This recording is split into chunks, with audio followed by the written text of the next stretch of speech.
भिवंडी का number 1 licence holder authorised internet service provider SVC net आपके लिए लाया है 3 महीने का प्लान सिर्फ 1599 रुपए में 75 एमबीपीएस का। और साथ ही साथ आपको मिलेगा इसके साथ free to use wifi router और साथ ही जीपॉन फाइबर इंस्टॉलेशन फ्री। यही प्लान अगर आप 1 साल के लिए लेते हैं तो आपको पे करना है सिर्फ 9 महीने का अमाउंट, 3 महीने का आपको रिचार्ज फ्री। और अगर आप किसी को रेफर करते हैं तो आपको मिलेगा 3 महीने का रिचार्ज फ्री। मजीद जानकारी के लिए दिए गए नंबर पर कॉल कीजिए। Terms and conditions apply. Hello friends, मैं हूं उबैद और आप देख रहे हैं भिवंडी टाइम्स। इस वक्त मैं मौजूद हूं खोखा कंपाउंड, नारायण कंपाउंड, ऐसे कई सारे कंपाउंड यहां पर है। तो मैं यहां पर मौजूद हूं। हमें कई सारे कॉल्स यहां से आए हैं कि उबैद भाई यहां पर आकर एक बार आप सर्वे कीजिए ताकि यहां की जो कंडीशन है और यहां के जो हालात है वो भी नेताओं के सामने आए, क्योंकि वो अलग अलग एरिया में काम करते हुए नजर तो आ रहे हैं, मगर जो कमर्शियल एरिया है, जो अच्छा खासा टैक्स पे करता है नगर पालिका को, यहाँ पर काम नहीं हो रहा है, यहाँ पर साफ सफाई नहीं हो रही है, यहाँ पर गंदगी इतनी ज्यादा हो चुकी है कि लोग कंटाल गए एकदम से। तो यहाँ पर आप पीछे देखिए, सबसे पहले स्टार्ट मैं यहीं से करूंगा। मैं आपको एक छोटा सा सर्वे दिखाऊंगा, इससे आप अंदाजा लगा सकते हैं कि ये जो नारायण कंपाउंड, खोखा कंपाउंड है, इसकी क्या कंडीशन है। सबसे पहले स्टार्टिंग में आप देखेंगे तो पूरा कीचड़, पूरी गंदगी यहाँ पर जमा है। इसको साफ करने वाला, इसको उठाने वाला ना तो नगर पालिका का कोई बंदा यहाँ पर आया है, ना ही कोई प्राइवेट इन्होंने करके उसको साफ करवाने की कोशिश की है।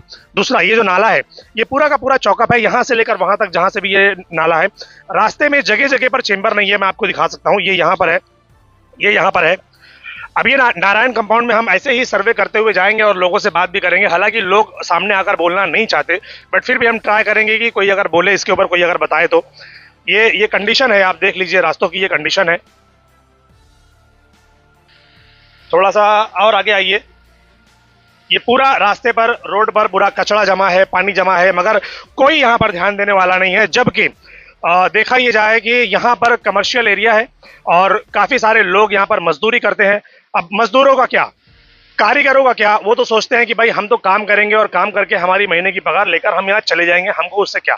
सेठ भी यही सोचते हैं बिल्कुल कि हमको तो यहाँ रहना है नहीं, हम तो आएंगे सुबह में हाजिरी लगाएंगे और यहाँ पर देखेंगे क्या चल रहा है, फिर आएंगे शाम में 2 घंटा शाम में, 2 घंटा सुबह में, क्योंकि उनका घर तो यहाँ पर है नहीं, वो रहते हैं अच्छे खासे घर में। तो यहाँ पर जो जिन लोगों को तकलीफ होती है, यहाँ पर काम करने वाले जो लोग हैं, यहाँ पर होटल वाले, यहाँ पर जो मजदूर लोग, वही लोगों को यहाँ पर तकलीफ होती है और उनके बारे में सोचने वाला यहाँ पर कोई नहीं।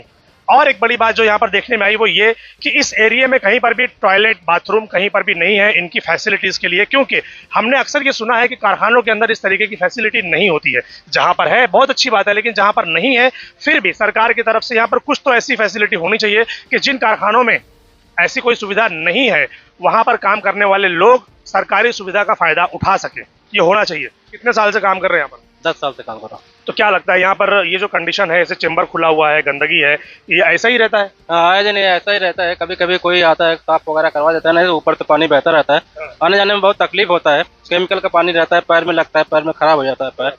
अच्छा, यहाँ पर कोई सरकार की तरफ से कोई सुविधा है टॉयलेट की और बाथरूम की? नहीं, सरकार की तरफ तो कोई सुविधा नहीं है। वैसे प्राइवेट सेक्टर में मतलब 2 जगह है, छोटा छोटा है, वो 2-4 रुपया लेके काम कर, मतलब सरकारी नहीं है यहाँ पर? नहीं, सरकारी कुछ नहीं है, कुछ भी नहीं है। कारखाना वगैरह भी है, वो सब कारखाना है, अपना कारखाना बना के रखे हैं। टॉयलेट वगैरह कोई इंतजाम नहीं है यहाँ पर। अच्छा, मतलब कुछ में है, किसी सारे लोगों में? हाँ, किसी में नहीं है। कोई 1-2 में है जो प्राइवेट सेक्टर है, जिसका लिमिटेड है। आप लोगों को जरूरत पड़ती है तो फिर कहाँ जाते हैं आप लोग? रात बिरात का जरूरत पड़ती है? कोई जरूरत पड़ जाता है तो वो जंगल एरिया, जो जंगल में जाते हैं, नहीं तो ये जो चालू रहता है इसमें चले जाते हैं। हाँ, इसमें चले जाते हैं। सेठ लोग ध्यान नहीं देते इन सब चीजों पर? नहीं, कोई ध्यान नहीं देता है इस सब चीजों पे। बस ऐसे ही चल रहा है। बस ऐसे ही चल रहा है। चलिए। बड़ा चीज यही मुद्दा रहता है हमेशा। आए दिन जो पानी, ड्रेन का पानी खुलता है, ऊपर से बहता रहता है, ऐसा ऊपर से बारिश हो ना हो फिर भी बता भी बहता रहता है। देखो ना, अभी ये थोड़ा अगर बारिश मतलब पानी तेजी हो जाएगा ना, तो ये ऊपर से पानी बहने लगेगा, वहाँ से पानी बहने, चंबर खुला हुआ रहता है, गाड़ी मोटर आती जाती रहती है, इस पे कभी फंस जाता है, वो लोग भी परेशान हो जाते हैं। शुक्रिया भाई, थैंक यू, थैंक यू। आ जाओ, दिखाता हूँ ना। ये सबसे पहले तो आप दिखाइए, ये रास्ते पर, बीच रास्ते पर, क्योंकि ये नाला है इसलिए बीच में ये सारे चेंबर, यहाँ से वहां से और भी जो आगे हैं, ये सारे के सारे चेंबर खुले हुए हैं।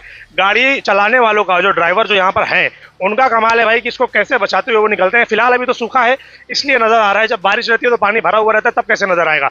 तब इस्तेमाल होता है बाम्बू टेक्नोलॉजी और फिर उसमें बाम्बू डालकर बताते हैं कि भाई यहाँ पर चेंबर है। अच्छा, कितने सालों से खुलवाओ? 5-6 साल से। अच्छा, ये तो ये कब से ऐसे ही खुला हुआ है? ये आज करीब 7-8 साल से ऐसे देख रहा हूँ। ऐसे ही खुला रहता है? ऐसे ही। कोई लगाने, बनाने, साफ करने नहीं आता? एक बातें छोड़ो, बारिश में चल नहीं पाता आदमी, गटर में पैर चला जाता है। आप लोगों को फिर अगर जो दिक्कत होती है तो फिर सेठ लोग को बोलते नहीं आप लोग कि भाई इसको देखिए जरा, बात करिए? बोला जाता है, सेठ लोग क्या करेंगे, बोलते हैं कि कंप्लेन दिया जाता है, बन ही नहीं रहा है, कितने बार सर्वे हुआ है, नहीं बन रहा है। चलिए ठीक है, शुक्रिया, थैंक यू। चलो अब यहाँ से थोड़ा सा और आगे चलते हैं और अंदर की तरफ जाने की कोशिश करेंगे हम। और आप लोगों को दिखाएंगे। एक छोटा सा ही सर्वे कर सकता हूं क्योंकि नारायण कंपाउंड, खोखा कंपाउंड बहुत बड़ा है, हजारों की तादाद में यहाँ पर गाले हैं, कारखाने हैं। अगर मैं पूरा दिखाने के चक्कर में लग जाऊंगा तो पूरा दिन खत्म हो जाएगा, लेकिन आप लोग देख नहीं पाओगे। तो मैं कुछ एरिया जहां पर ज्यादा खराब है मैं वहां पर आपको दिखाता हूं। यहां पर भी देख लीजिए चेंबर खुला हुआ है।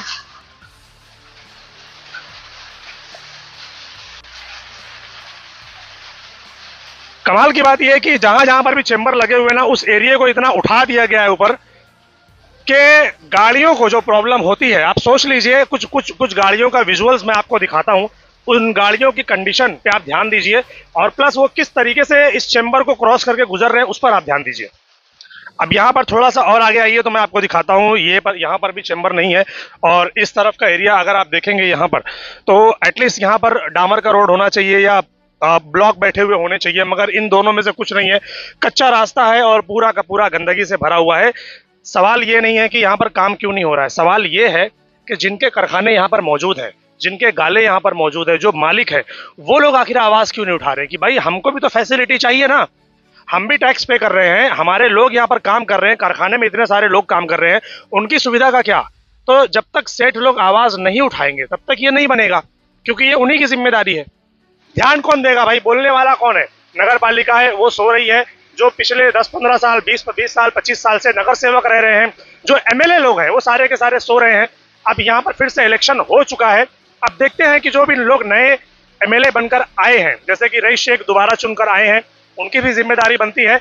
उसके अलावा जो भी यहाँ पर अब नगर सेवक का इलेक्शन होगा, जो भी नगर सेवक बनेगा, उसकी भी यहाँ पर जवाबदारी बनती है कि वो नगर पालिका के साथ मिलकर, एमएलए के साथ मिलकर इस एरिया को सुधारने का काम करे। अभी यहाँ पर मैं आया हूँ तो अब मैं देख रहा हूँ कि कुछ लोग यहाँ पर काम करते हुए नजर आ रहे हैं। वो देखिए, वो बंदा कुछ काम कर रहा है, शायद किसी का कुछ पर्टिकुलर यहाँ पर गाला होगा, एरिया होगा जहाँ पर चौकअप होगा, क्योंकि नाला तो पूरा जाम है। साफ सफाई ना होने की वजह से अब वो पानी बाहर आ रहा है। तो चलिए जरा उनसे भी बात करते हैं, देखते हैं क्या मामला। वो दिखाइए उधर पे। अभी यहाँ पर पूरा तोड़ा है ये चेंबर, छेनी हथौड़ी से जो भी था उसको पूरा तोड़ा गया। तोड़कर वहां पर जो पानी जमा था, देखिए आप, वहां पर वो पानी जो जमा है, वहां से यहाँ तक ड्रेनेज की लाइन यहाँ पर आई हुई है। वो भाई ने मेहनत करके उसको तोड़कर अभी यहाँ बनाया। लेकिन अब प्रॉब्लम ये है कि ये जो पानी बहेगा, ये पूरा का पूरा रोड के ऊपर से बहेगा, क्योंकि अंदर जाने वाला कोई रास्ता ही नहीं है कि पानी जो है वो अंदर जाए। आप दिखाइए जरा इसको पूरा, ये पूरा कैच कीजिए।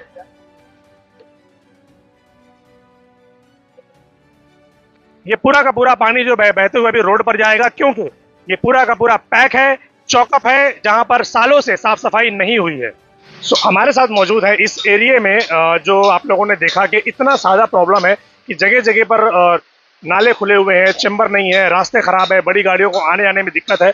वहीं पर अभी हमने देखा कि एक आदमी जो है यहाँ पर इस तरीके से इन्होंने लगाया हुआ है, ये समाज सेवक संजय पवार जी। अब इनसे बात करेंगे हम कि क्या है मामला, और इनसे कुछ जानकारी जानेंगे हम। ये जो मामला हो रहा है अभी यहाँ पर, ये क्या है, मतलब ये आप लोग करवा रहे हैं कि नगर पालिका करवा रही है, कौन करवा रही है? नहीं, ये हम लोग सब व्यापारी है। हमारा जय माता जी संगठन है, जहाँ पे हमारे चेतन भाई और ये सब जन मिल के हम लोग सब समाज सेवा करते हैं। तो हमने यहाँ पे देखा नारायण कंपाउंड और खोखा कंपाउंड, आपने देखा होगा हर नाला पूरा भरा हुआ है। उसके बावजूद यहाँ पे बड़ी गाड़ी तो आ ही नहीं सकती है, और ये महानगर पालिका को इतना बड़ा टैक्स देते हैं, कम से कम यहाँ पे 1000 के ऊपर खाते होंगे, और यहाँ से बहुत बड़ा टैक्स जाता है। उसके बावजूद यहाँ पे रोड नहीं है, जैसे कि वैसी आज इट इज पोजीशन है, पूरी गंदगी से भरी हुई है।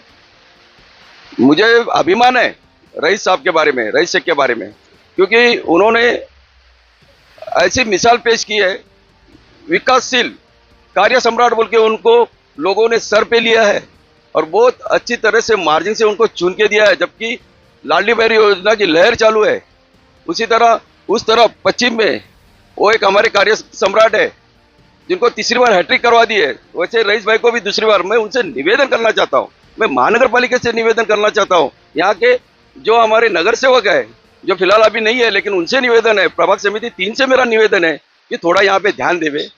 कितने सालों से ये ऐसे ही है? क्योंकि मैं समझता हूँ काफी साल से, मैं खुद भी देख रहा हूँ, 1-2 बार मैं खुद सर्वे यहाँ पर कर चुका हूँ, मगर ये ऐसे का ऐसा ही है, यहाँ पर कोई ध्यान नहीं देता। मैं ट्रांसपोर्ट वाला हूँ, और मैं 30-35 साल से यही कंडीशन में देख रहा हूँ, यही हालात।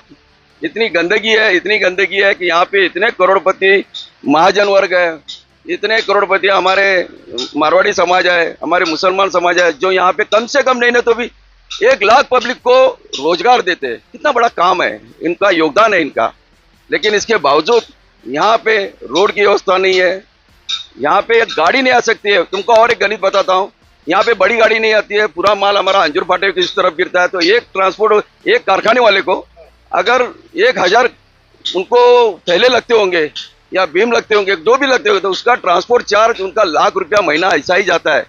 तो तुम सोचो कितना नुकसान होता होगा उनके लिए ये फैसिलिटी यहाँ पर क्यों नहीं है? सेठ लोग जो है, जिनके खाते हैं, जिनके गाले हैं, कारखाना है, साइजिंग है, ये लोग आवाज क्यों नहीं उठाते? इनको तो आवाज उठाना चाहिए कि हम इतना बड़ा टैक्स दे रहे हैं। तो नहीं, आवाज उठाते हैं, बार बार रिक्वेस्ट करते हैं। देखो, महाजन समाज, मारवाड़ी समाज, ये समाज दूसरों को मान सम्मान देने वाला समाज है। ये कभी एक्टिविटीज लेके या किसी को गाली गलौज करके या उनके ऊपर कोई कार्रवाई करके, ये इनके खून में नहीं है। ये व्यापारी लोग हैं। ये हमेशा, आज भी मैं बोलता हूँ, कार्यशील है सम्राट अपने रईस भाई, जिनको दूसरी बार चुन के दिया है। मैं उनसे निवेदन करना चाहता हूँ कि रईस भाई एक बार कोका कंपाउंड, नारायण कंपाउंड में आइए, आंखों से देखिए, और हमको आपके ऊपर पूरा विश्वास है, पूरी आशा है, महानगर पालिका के ऊपर भी आशा है और विश्वास है कि ये हमारा बहुत अच्छा करके दे। ये विश्वास तो नगर पालिका पे, रईस शेख तो अभी 5 साल हुआ उनको यहाँ पर आकर, नगर पालिका तो सालों से, तो उन्होंने यहाँ पर काम क्यों नहीं किया? गटर जाम है, नाले जाम है, गंदगी है, उनको तो टैक्स जाता है ना, नगर पालिका को तो लोग टैक्स पे करते हैं, तो वो लोग यहाँ पर काम क्यों नहीं करते? सबसे ज्यादा टैक्स देने वाला ये एरिया है, सबसे ज्यादा, क्योंकि 1000 के ऊपर कारखाने हैं। तो होता है कभी कभी काम का लोड रहता है, कभी ऑफिसर ध्यान नहीं दिया जाता, लेकिन फिर भी हम महानगर पालिका को निवेदन करेंगे। अभी इलेक्शन खत्म होगा, उनमें वो बिजी होंगे, तो अभी इलेक्शन खत्म हो चुका है, तो हमारा निवेदन है, प्रभाग समिति 3 से निवेदन है कि एक बार वो यहाँ पे आके पूरा ध्यान दे के ये पूरी साफ सफाई करे। बहुत गंदगी है। मैं निवेदन करता हूँ, रईस भाई से निवेदन है मेरा, महानगर पालिका से, नगर सेवक लोगों से और प्रभाग समिति 3 से, कि यहाँ पे ध्यान देवे। जो पाइपलाइन है, काहे का है ये पाइप है ना, पूरा चौकअप है। अभी इसको तोड़ के ना, इसके अंदर से, ये काहे का पाइप है? मतलब पाइप किस चीज का है? ड्रेनेज का पाइप है। ड्रेनेज का पाइप है। अच्छा, वो जो पानी बह रहा है वहाँ पर पूरा ड्रेनेज का बह रहा है। ओके, ठीक। भिवंडी शहर में ये रूल बना हुआ है कि टैक्स भी हम ही पे करें, साफ सफाई भी हम ही करवाएं, काम भी हम ही करवाएं, और प्रॉब्लम में भी हम ही रहें। न जाने कभी ये प्रॉब्लम सॉल्व होगा, क्योंकि आप देखिए वो बंदा वहां पर काम कर रहा है, किसी ने प्राइवेट उसको लगाकर काम करवाने के लिए दिया हुआ है, अपना जेब का पैसा खर्च करके। मैं रिक्वेस्ट करूंगा यहाँ के सारे जो सेठ लोग हैं, जो बड़े बड़े घरों में रहते हैं, यहाँ पर तो कोई रहता नहीं है, उनसे रिक्वेस्ट करता हूँ कि बराए मेहरबानी आप लोग मिलकर नगर पालिका में अर्जी दीजिए, आप लोग मिलकर एमएलए को अर्जी दीजिए, आप लोग मिलकर नगर सेवकों से मिलिए कि भाई हमारे एरिया में जहां पर सालों से ये गंदगी है, सालों से यहाँ पर साफ सफाई नहीं हुई है, चेंबर खुले हुए हैं, इन पर तो काम करिए, क्योंकि इतने सारे लोगों की जिम्मेदारी भी उनके ऊपर बनती है। न जाने कितने मजदूर यहाँ पर काम करते हैं, कितनी गाड़ियां यहाँ पर आती जाती हैं, कितनी साइजिंग यहाँ पर है। तो उन सबको देखते हुए, नजर में रखते हुए सेठ लोग को चाहिए कि वो एक कमेटी बनाए, और कमेटी बनाकर नगर पालिका से, एमएलए से रिक्वेस्ट करके यहाँ पर जो नाले का काम है, जो गटर का काम है, जो रोड का काम है, साफ सफाई का काम है, उसके ऊपर एक अर्जी दे और यहाँ पर काम चालू करवाए, ताकि कमर्शियल एरिया वाले भी अच्छी तरीके से अपनी जिंदगी गुजार सके और साफ सुथरे इलाके में काम कर सके, ताकि उनकी हेल्थ भी अच्छी रहे और प्रॉब्लम ना हो।